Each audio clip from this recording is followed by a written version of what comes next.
Hello students, now we have to start the chapter that is manufacturing industry. Okay, geography का ये chapter चल रहा है हमारा. इसमें हमने अभी तक पढ़ लिया about the agro based industries and mineral based industries. ठीक है, कई सारे अलग अलग तरह की इंडस्ट्री होती हैं. हमने कुछ इंपॉर्टेंट इंडस्ट्रीज इसमें ऑलरेडी हमने पढ़ ली हैं. आज हम पढ़ेंगे इसमें एक और one of the important industry in India that is IT industry, information technology industry.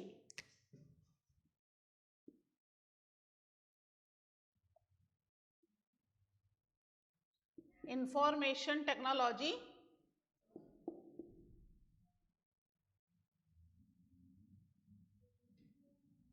And electric industry.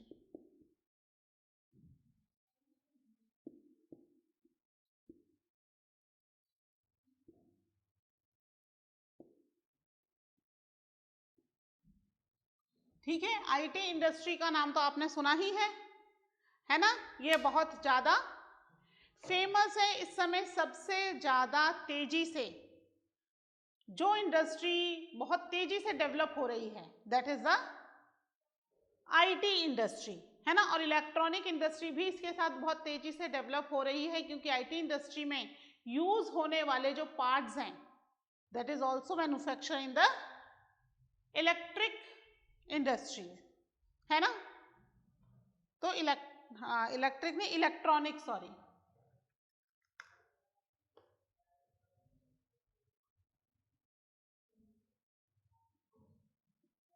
Electronic कर लीजिएगा, इलेक्ट्रॉनिक इंडस्ट्री, है ना. ठीक है, इंडिया में सबसे ज्यादा आईटी इंडस्ट्रीज कहां पर सेटअप हैं? It is setup in the Bengaluru.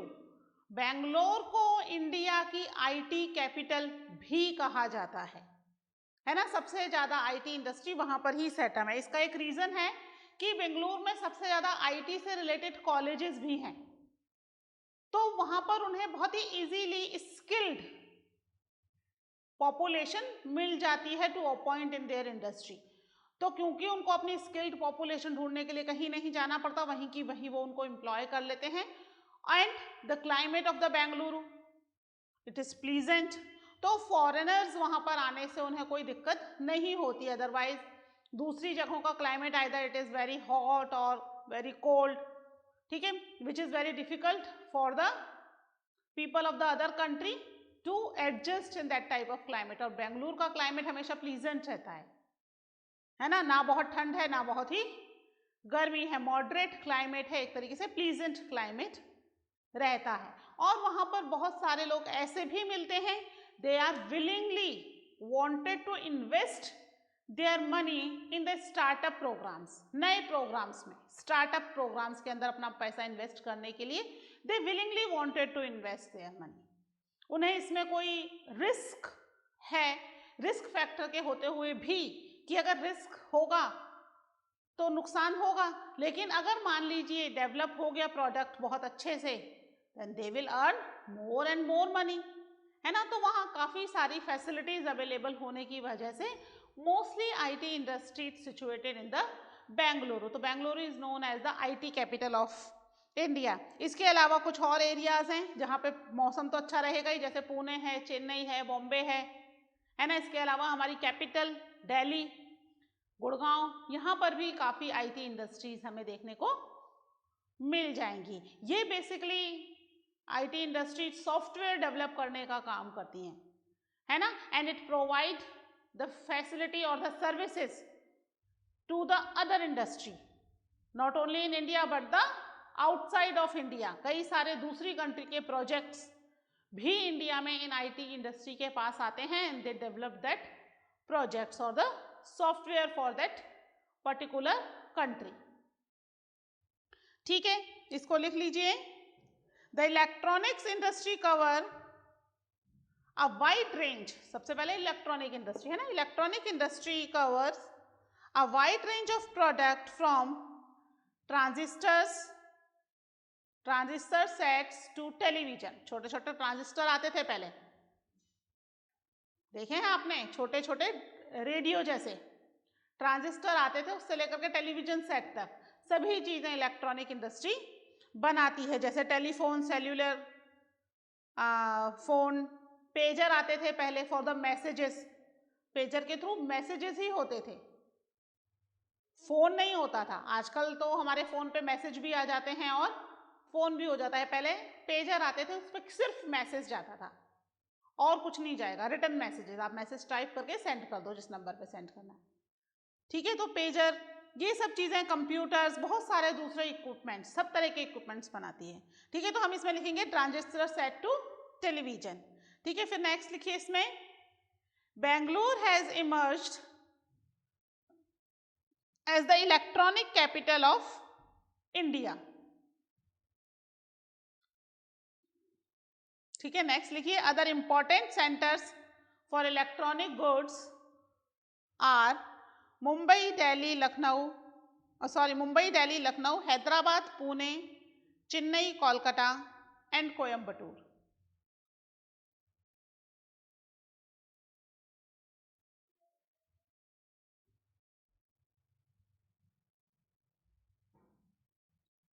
It is encouraging to know that 30% of the people employed in this sector are women, ठीक है। यानी इस सेक्टर में सबसे ज्यादा वुमेन एम्प्लॉयज हैं, इस सेक्टर में जितने लोग एम्प्लॉयड हैं उसमें से लगभग 30% तक जो एम्प्लॉयड हैं दे आर वुमेन, ठीक है। तो लिख लीजिए, it is encouraging to know that 30% of the people employed in this sector are women, ठीक है। नेक्स्ट लिखिए, this industry has been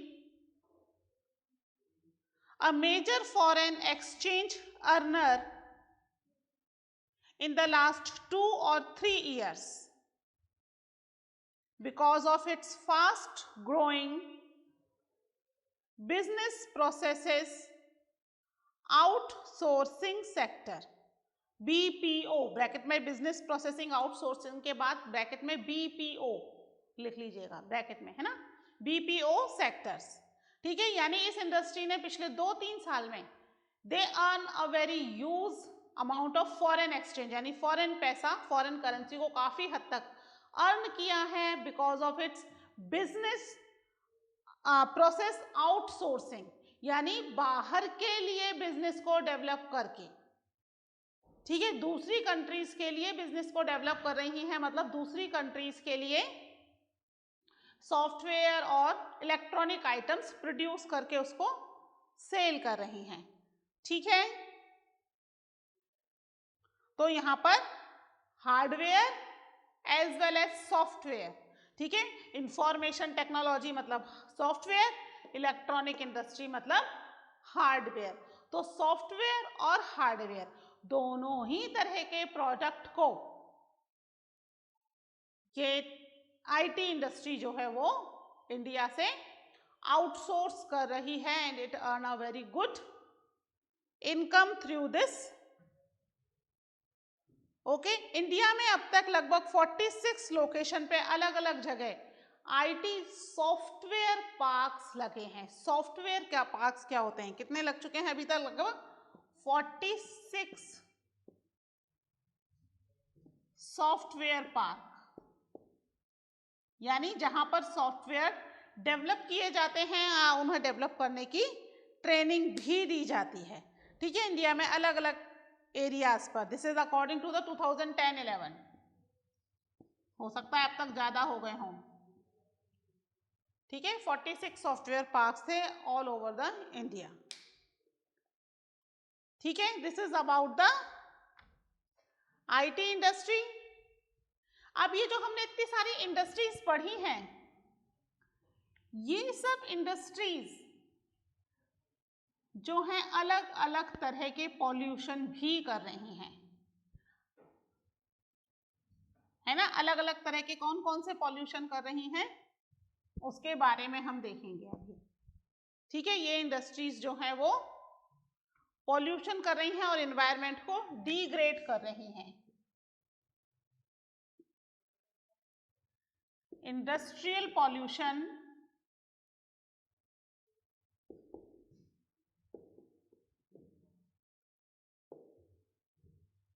environmental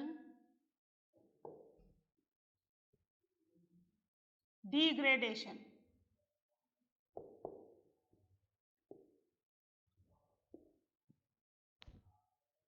ठीक है, इंडस्ट्रियल पॉल्यूशन हो रहा है, इंडस्ट्री से निकलने वाला स्मोक है या वहां से निकलने वाला इन्फ्लुएंट वाटर है, ठीक है, ये सब चीजें, या नॉइज है, मशीनों की बहुत तेज आवाजें हैं, है ना, थर्मल वेस्टेज है, ये सब चीजें बहुत ज्यादा पॉल्यूशन कर रही है। बेसिकली हम देखेंगे यहाँ पर जो पॉल्यूशन है, इट इज ऑफ 4 टाइप्स। ठीक है, एयर पॉल्यूशन है, स्मोक वगैरह के थ्रू जो पॉल्यूशन स्प्रेड हो रहा है इन द एनवायरमेंट, ठीक है, that is air pollution. Water pollution है, फैक्ट्री से जो भी वेस्टेज निकलता है फाइनली उस वेस्टेज को वाटर में डाल दिया जाता है, रिवर्स में डाल दिया जाता है।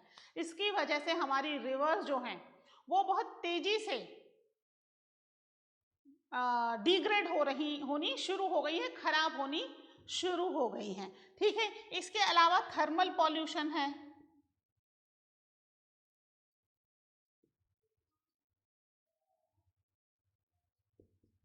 ठीक है, थर्मल पॉल्यूशन क्या है? This is the pollution done by the water.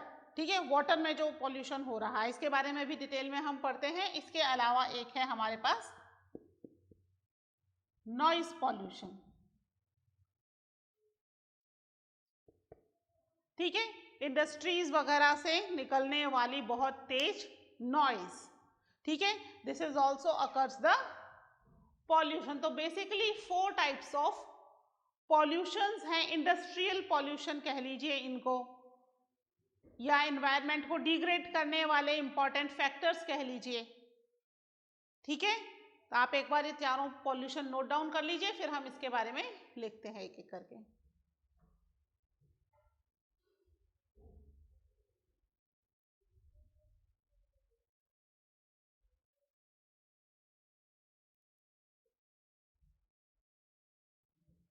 ठीक है, ये हो गया। तो सबसे पहले नंबर 1 पे आप डाल लीजिए air pollution.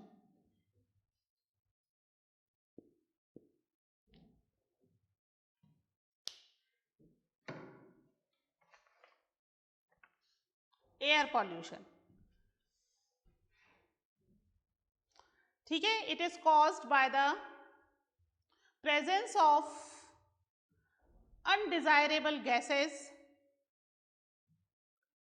comma, smoke emitted by industries, smoke emitted by industries, comma, burning of fossil fuels, etc. ठीक है, बेसिक रीजन क्या है एयर पॉल्यूशन के? जो अनडिजायरेबल गैसेस निकल रही हैं, that gases also mix with the air, है ना, और स्मोक, जो इंडस्ट्री से स्मोक निकल रहा है, धुआं, आपने अपना थर्मल प्लांट देखा है ना कोटा में, कंटिन्यू क्या देखते हैं दूर से, वो जो 2 चिमनियां हैं बड़ी बड़ी, कंटिन्यू उससे स्मोक बाहर निकल रहा है, धुआं निकल रहा है। जो लोग वहां आसपास रहते हैं दे एक्सपीरियंस कि daily they have a lot of ashes in their houses. ठीक है, एशेस आ जाती हैं, धूल जो है, राख थर्मल से निकलने वाली, वो आ जाती है उनके पूरे आसपास के एरिया में। It's very difficult to breathe, even they have so many diseases by these ashes और द स्मोक। इसके अलावा जो फॉसिल फ्यूल को बर्न किया जाता है, उसको बर्न करने से जो ब्लैक कलर का स्मोक निकल रहा है, that is also very hazardous for the point of view of health.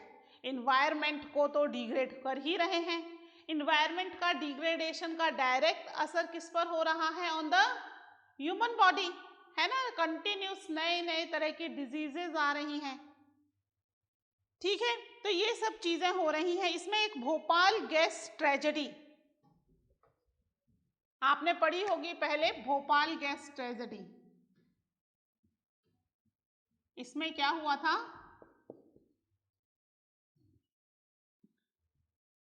Bhopal के अंदर बहुत बड़ा एक केमिकल प्लांट था, है ना। रात को अचानक से उसमें से लीकेज हो गया। वो हो तो रहा था उसमें कुछ गड़बड़ी, लेकिन ध्यान नहीं दिया, वो लीकेज हो गया और वो केमिकल हवाओं में मिक्स हो करके पूरे एरिया में स्प्रेड हो गया। जिन लोगों ने उसको डायरेक्टली इनहेल किया वो तो वहीं पर ही उनकी डेथ हो गई, क्योंकि हवाओं में मिक्स हो गया। तो बहुत दूर दूर कई किलोमीटर तक जिन भी लोगों ने इसकी थोड़ी सी भी क्वांटिटी इनहेल की, they suffered with any of the physical disease, कोई ना कोई फिजिकल डिजीज होती, ठीक है। और भोपाल के अंदर ये जो इंडस्ट्री थी, it was American based industry. इस इंडस्ट्री ने कोई भी इस तरह के इक्विपमेंट्स अपनी इंडस्ट्री में यूज नहीं किए थे विच कैन प्रोटेक्ट देम। जैसे कि अगर इंडस्ट्री में इस तरह का कुछ नुकसान होता है तो वहां सायरन बज जाता है, तो आसपास के लोग जो हैं वो अवेयर हो जाते हैं कि या कुछ गड़बड़ हुई है, यहां से निकल लो, है ना, इस एरिया को छोड़ करके चले जाओ। अगर नहीं गए तो नुकसान होगा कुछ ना कुछ, हेल्थ का, प्रॉपर्टी का हो जाए तो कोई दिक्कत नहीं, प्रॉपर्टी वापस you can earn, but health का एक बार हो जाए तो you can not earn the health again, है ना। तो वहां पे जिन भी लोगों ने इसको इनहेल किया उनकी तो डेथ हो ही गई। फैक्ट्री के अंदर जितने भी मजदूर थे उस समय उनकी डेथ हुई, आसपास के एरिया के लोगों की डेथ हुई। इवन काफी सारे लोग जो सरवाइव कर गए उन्हें कोई ना कोई फिजिकल डिजीज हुई। ना केवल उन्हें, उनकी नेक्स्ट आने वाली जनरेशन ऑल्सो हैव वन और the any other physical disability. किसी का हाथ में प्रॉब्लम है, किसी के लंग्स में प्रॉब्लम है, किसी का मुंह टेढ़ा है, किसी की आईज में प्रॉब्लम है, अलग अलग तरह की डिसेबिलिटीज, पैर में प्रॉब्लम है ना। नेक्स्ट जनरेशन को भी, जो अभी दुनिया में थी भी नहीं इस गैस ट्रेजेडी के समय, उस जनरेशन को, क्योंकि वो उन व्यक्तियों के थ्रू उनकी नेक्स्ट जनरेशन को मिली और they have any of the physical disability, है ना। केस वगैरह चला था इस पर काफी लंबा, अमेरिकन कंपनी ने कॉम्पनसेशन भी दिया था, but compensation can not fulfil the loss of human being और द हेल्थ। जो लूले लंगड़े हो गए, है ना, डिसेबिलिटी हो गई कोई भी उनके, उस चीज को कोई भी कॉम्पनसेशन फुलफिल नहीं कर सकता। मनी कैन नॉट फुलफिल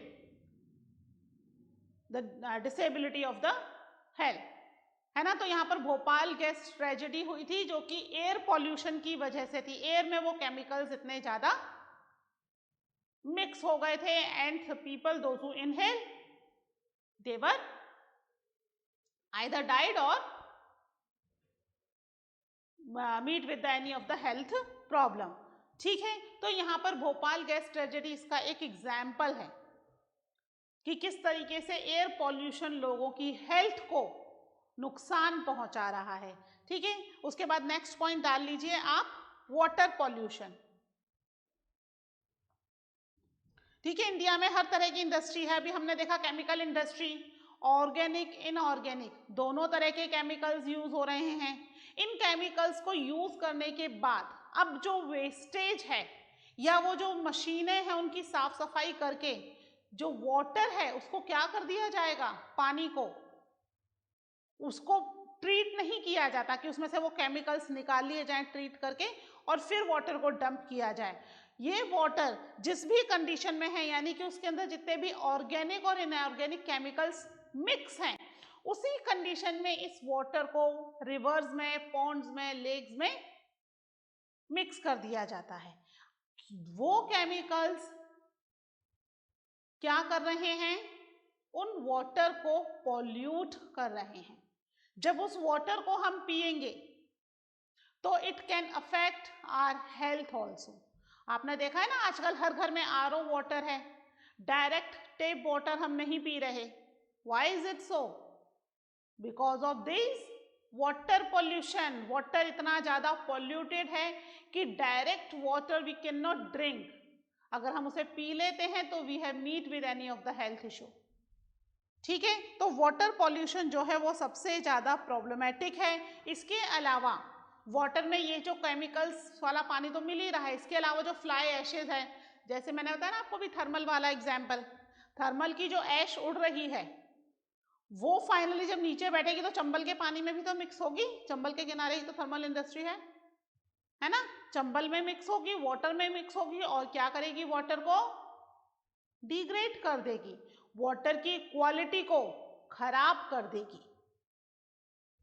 है ना। आपने देखा होगा चंबल में अगर हम देखने जाएं, चंबल के आसपास कितनी गंदगी रहती है पानी की, तो वो गंदगी कहां से आई, that is due to the wastage which we dumped on the water, है ना, उसकी वजह से ये वेस्टेज या ये गंदगी आ रही है। लिख लीजिए इनको, वाटर पॉल्यूशन में आप लिख लीजिए, it is caused by organic and inorganic industrial waste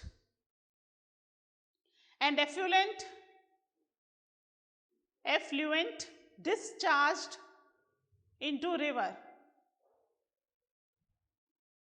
next लिखिए इसमें, main culprit in this regard are, कौन कल्प्रिट है, सबसे ज्यादा किस इंडस्ट्री से जाता है वेस्टेज वाटर में, देखिए the main culprit in this regard are paper, pulp, chemical,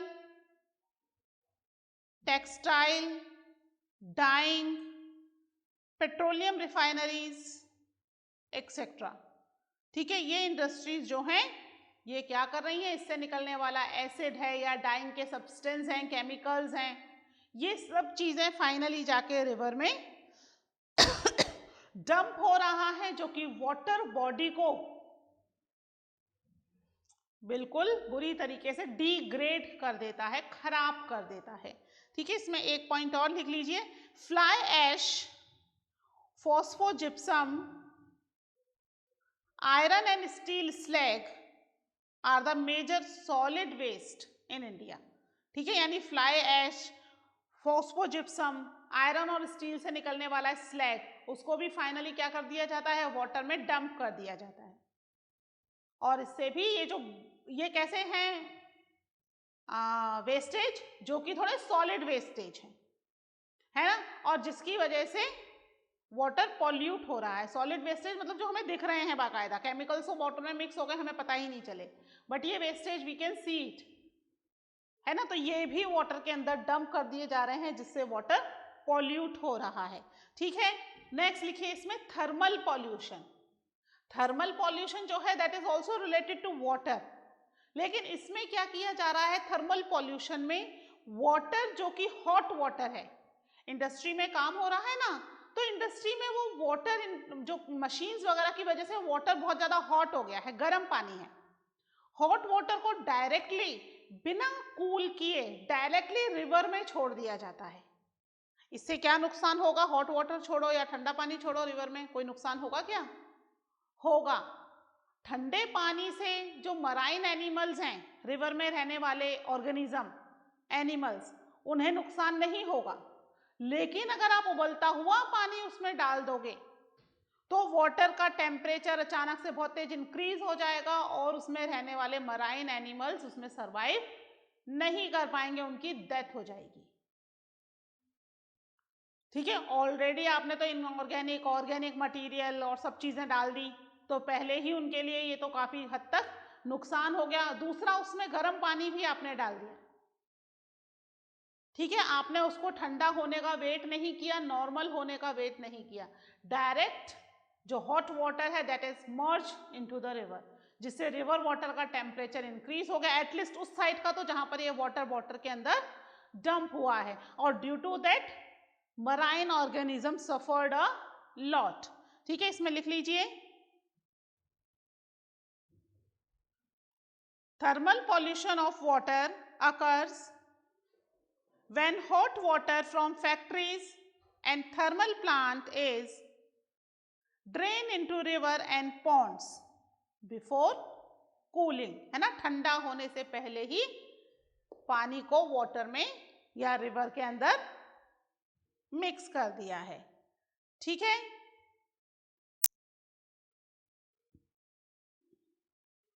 next लिखिए, wastage from nuclear power plants nuclear and weapon production facilities causes cancer, birth defects, miscarriage. ठीक है, कैंसर आपको पता ही है डिजीज है। बर्थ डिफेक्ट यानी बाय बर्थ, यानी उस वाटर को इनहेल अगर किया गया है मदर ने, तो जो बच्चा है प्रेग्नेंट लेडी का, वो बाय बर्थ उसमें कोई ना कोई डिजीज या डेफिशिएंसी रह जाएगी बच्चे के अंदर, या फिर मिसकैरेज भी हो सकता है ना, बच्चे का बर्थ ही नहीं हो, बर्थ से पहले ही बच्चे की डेथ हो जाएगी। ठीक है, इसमें एक और पॉइंट लिख लीजिए, dumping of wastage specially glass, harmful chemicals, industrial effluent, packaging salt and garbage render the soil useless. ठीक है, रिवर की जो सॉइल होती है पानी में होने की वजह से इट बिकम वेरी एलुवियल, बहुत ज्यादा फर्टाइल हो जाती है, but due to the substance वो सॉइल कैसी हो गई, यूजलेस हो गई, उसकी कोई फर्टिलिटी नहीं बची, उसकी फर्टिलिटी खत्म हो गई, यानी कि सॉइल जो है फाइनली क्या हो गया, फाइनली वो सॉइल डिग्रेड हो गई। ठीक है, इसमें लास्ट पॉइंट और डाल लीजिए, नॉइज पॉल्यूशन। बहुत तेज आवाज अगर हो तो क्या होता है, समटाइम्स इट्स गुड, है ना, जब हम इंजॉय के मूड में हैं, लेकिन अगर आपको कोई परेशानी है और फिर बहुत तेज आवाज हो तो इट्स बिकम इरिटेशन, गुस्सा आता है उस आवाज से, आता है नहीं आता है ना, तो इरिटेशन होती है, एंगर आता है, it is due to the very high noise, बहुत तेज नॉइज की वजह से आता है। ठीक है, कई बार इसकी वजह से हार्ट बीट बढ़ जाती है, हार्ट अटैक तक भी हो सकता है ना, बहुत तेज वॉइस की वजह से ब्रेन में भी इसका इफेक्ट हो सकता है हाई नॉइज की वजह से। ठीक है, ब्लड प्रेशर बढ़ जाता है, ठीक है, स्ट्रेस होता है, ये बेसिकली फैक्ट्री से निकलने वाला बहुत तेज आवाजें हैं, है ना, फैक्ट्री के जो इक्विपमेंट्स हैं उनसे निकलने वाली आवाजें, इनकी वजह से जो नॉइज पॉल्यूशन हो रहा है उससे कई सारे तरह की प्रॉब्लम्स या डिजीज हो सकती हैं। ठीक है, लिख लीजिए इसमें point, noise pollution not only results in irritation and anger, it also causes hearing impairment, increased heart rate and blood pressure. ठीक है, नेक्स्ट लिखिए इसमें, industrial and construction activity, construction तो ना गिर गिर की आवाजें आती रहती हैं, कंस्ट्रक्शन हो रहा हो आसपास, सुनी होंगी आवाजें, कितनी इरिटेटिंग होती हैं। ठीक है, industrial and construction activities, factories, machinery, generators, electric drill also make a lot of noise. ठीक है, इतने सारे अलग अलग तरह के नॉइज से क्या हो रहा है, irritation, anger, high blood pressure, है ना, हियरिंग इम्पेरिटी यानी आपको सुनाई देना बंद हो जाएगा। ठीक है, तो कई सारी प्रॉब्लम्स इसकी वजह से हो सकती हैं। तो this is about the industrial pollution and environmental degradation. ठीक है, अब इसको कंट्रोल कैसे किया जाए, इसको कंट्रोल करने के लिए भी कुछ तरीके निकाले गए हैं, but that we will study in the next lecture. Okay, till then take care, bye.